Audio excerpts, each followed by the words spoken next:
कुछ भक्त फ़कीर साईं बाबा को न केवल हिंदू ब्राह्मण साबित करने का पुरजोर प्रयास कर रहे हैं, बल्कि अवतार प्रमाणित करने में लगे हुए हैं।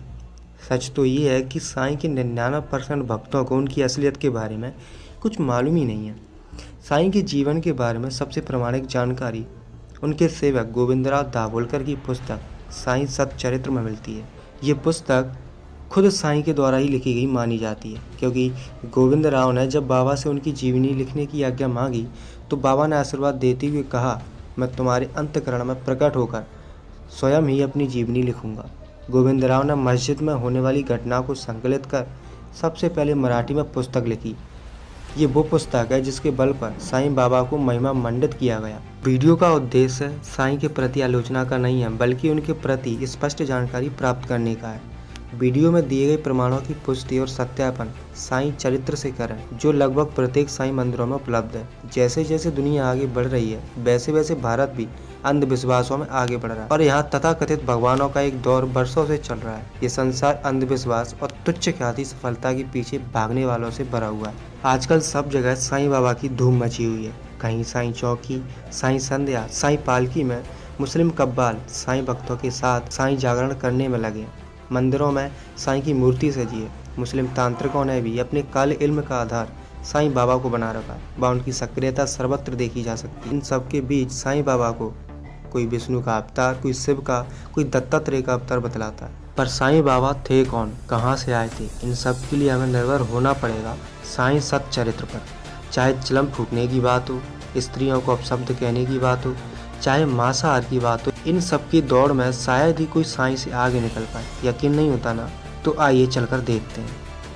वीडियो के आगे बढ़ने से पहले अगर आपकी भावनाएं आहत होती हैं तो मेरा आपको सुझाव है, आप जाकर साईं सच्चरित्र का अध्ययन करें। किसी की भावनाओं को आहत किए बिना वीडियो को शुरू करते हैं। जरा सोचिए, जिसके माता पिता, जीवन, प्रारंभिक शिक्षा, इन सभी पर प्रश्न चिन्ह लगा हो, जो हमेशा अनाथ हो, 16 वर्ष की आयु में इधर उधर घूमते पाया हो, उसे भगवान कह देना कहाँ तक सही है, जबकि इसका जीवन पूर्णतः कर्म शून्य था।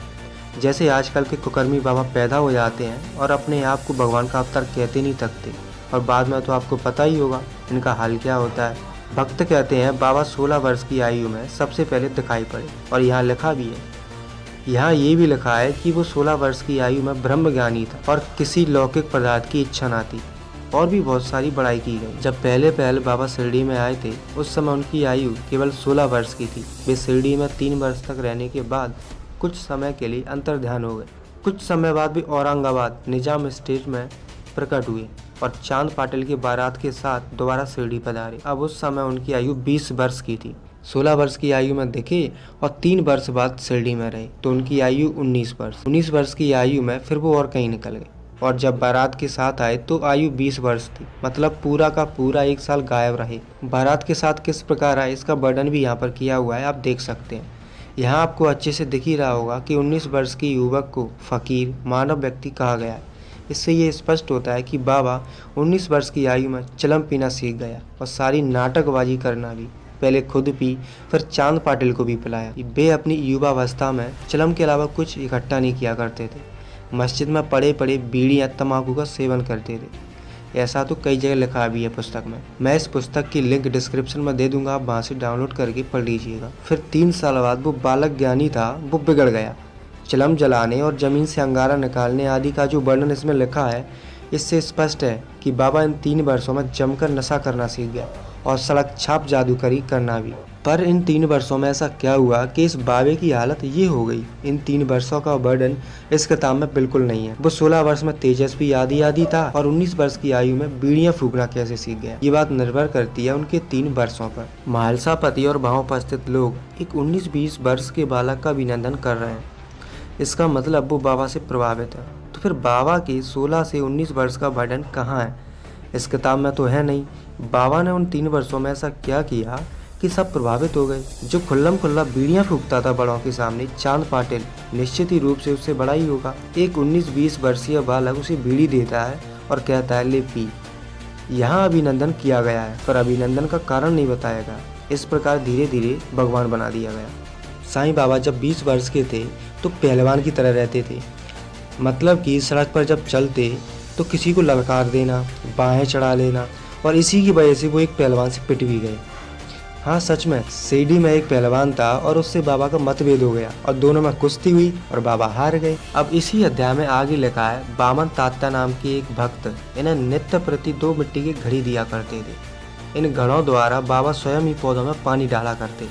वे खुद कुएं से पानी खींचते और शाम के समय घड़ों को नीम के वृक्ष के नीचे रख देते।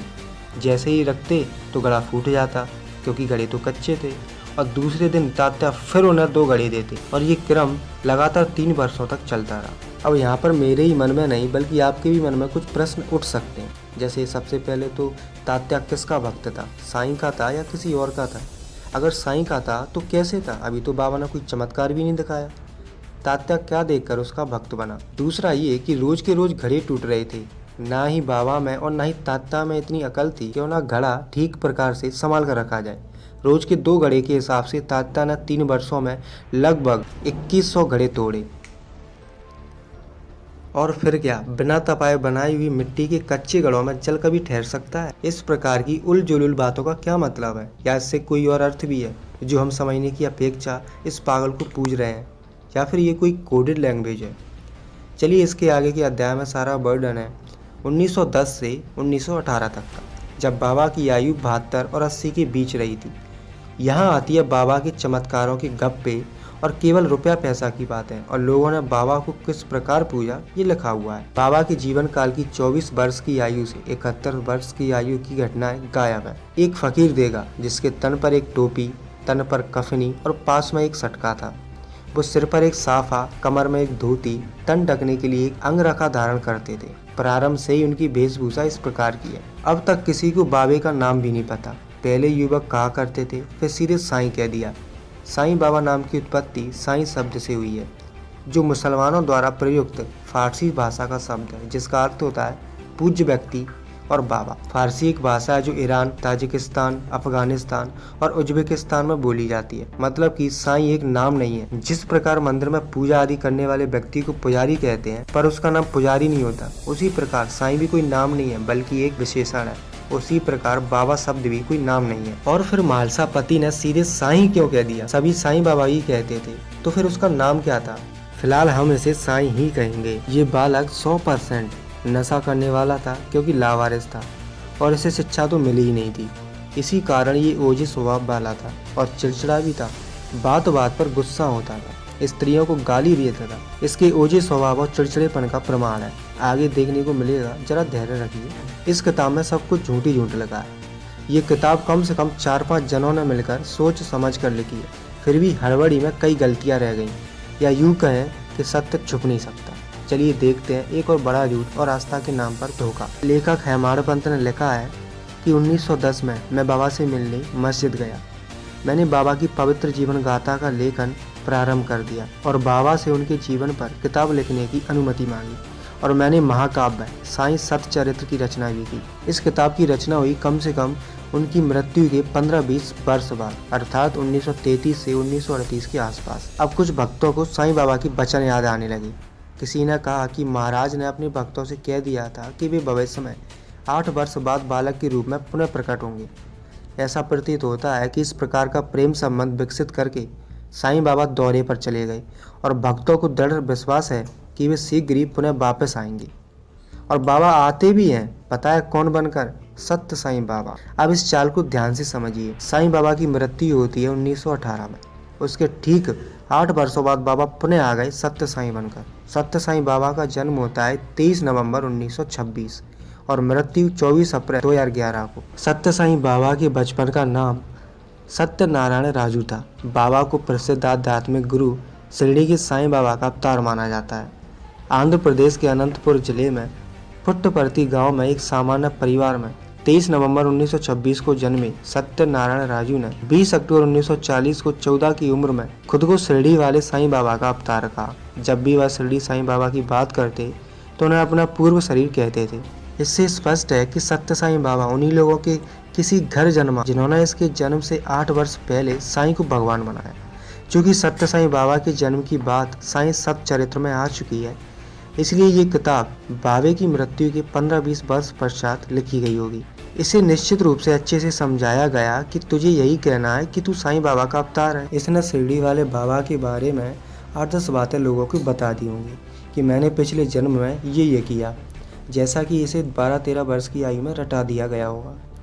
चूँकि शिरडी साईं बाबा की पुनः प्रकट होने की बात सत्य निकली, इससे शिरडी साईं की धाक और जम गई। सत्यनारायण राजू ने शिरडी के साईं बाबा के पुनर्जन्म की धारणा के साथ ही सत्य साईं बाबा के रूप में पूरी दुनिया में ख्याति प्राप्त की।